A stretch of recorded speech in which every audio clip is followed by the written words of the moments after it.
October 27, 1962. Inside a Soviet submarine submerged off the coast of Cuba, the temperature has passed 50 degrees Celsius. The air is thick with carbon dioxide. American depth charges are exploding around the hull, one after another, for nearly 12 hours straight. The crew has had no contact with Moscow in days. They don't know if World War III has already started. 3 men on that submarine now have to vote on whether to fire a nuclear torpedo at an American aircraft carrier. It takes all 3 to agree. 2 already have.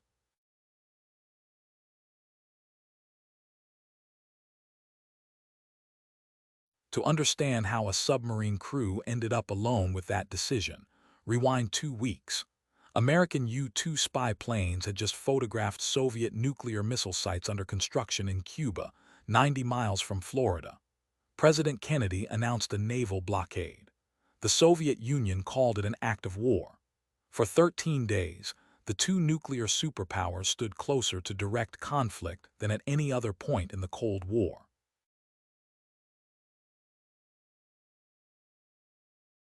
What almost nobody in Washington knew: 4 Soviet Foxtrot-class submarines had been sent toward Cuba alongside the missile shipments.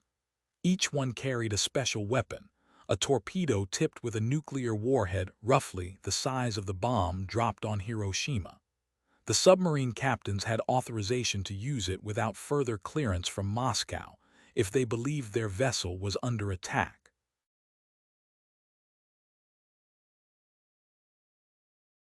Aboard submarine B-59 was a 34-year-old officer named Vasili Arkhipov. He wasn't the captain. He held a quieter, stranger title, Chief of Staff of the entire submarine brigade, temporarily riding on B-59. That technicality meant his authority was equal to the captain's, not subordinate to it. It would matter more than anyone could have guessed.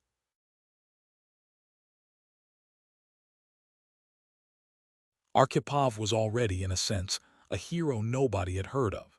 A year earlier, on a different submarine, K-19, a reactor coolant system had failed catastrophically. The crew improvised a fix that meant standing directly next to an exposed, radioactive reactor core. 7 engineers who did the repair died within a month. Arkhipov, second in command, was irradiated too, but stayed calm and organized the response that kept the submarine's reactor from a full meltdown.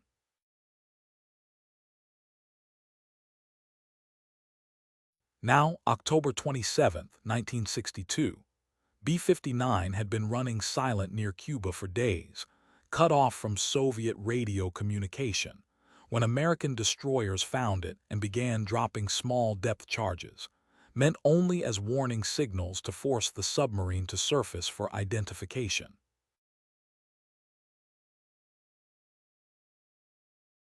Nobody had told the submarine crew that.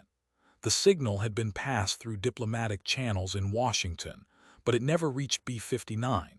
To the exhausted men inside, sealed in unbearable heat with dwindling oxygen, it felt exactly like what it sounded like. They were under sustained attack, and for all they knew, a war above the surface had already begun.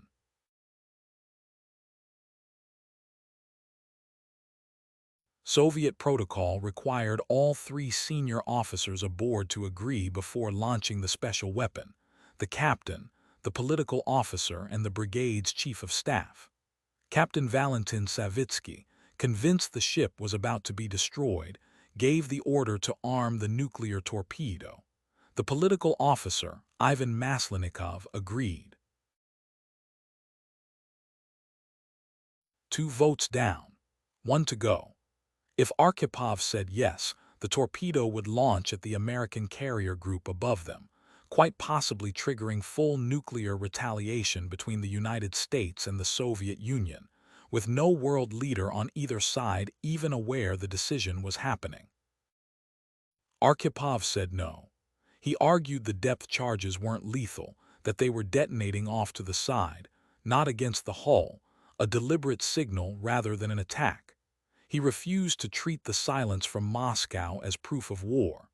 He insisted the submarine surface and attempt radio contact before anyone did anything that couldn't be undone.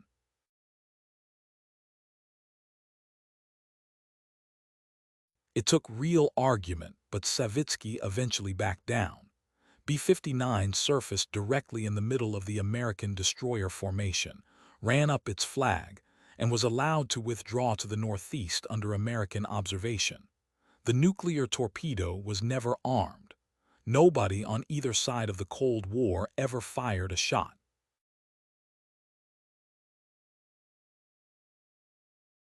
For 40 years, almost no one outside a small circle in Soviet Naval Command knew any of this had happened. It surfaced publicly only in 2002 at a Havana conference on the Cuban Missile Crisis, when a declassified account finally reached American historians in the room.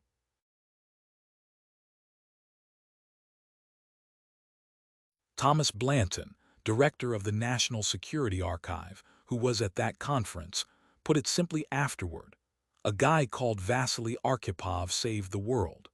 Historian Arthur Schlesinger, Jr., had already called those 13 days the most dangerous moment in human history before anyone even knew about the vote happening underwater.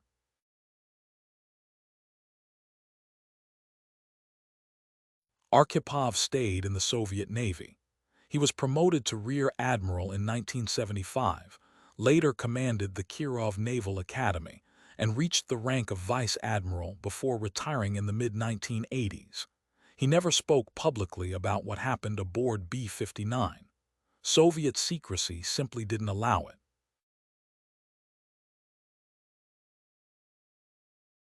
He died in 1998 of kidney cancer. Doctors and historians alike have pointed to the same likely cause: the radiation exposure from K-19, the same accident that had put him, calm and already tested under pressure, in the room where the vote happened 4 years later.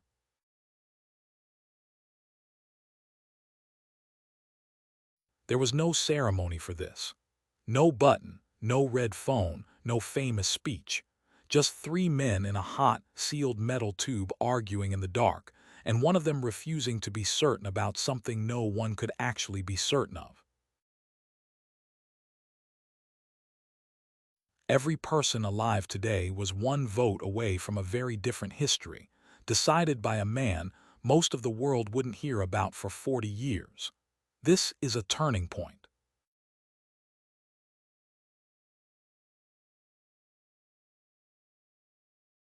Every video on this channel is built around one idea, one pivotal moment that quietly changed everything, explained clearly in under 15 minutes. If that's useful to you, subscribing means you don't miss the next one, and there's always a next one. And if this video changed how you think about something, even a little, hitting like is what tells YouTube to show it to someone else who needs it too. If this one was worth your time, there's another turning point video waiting for you right there.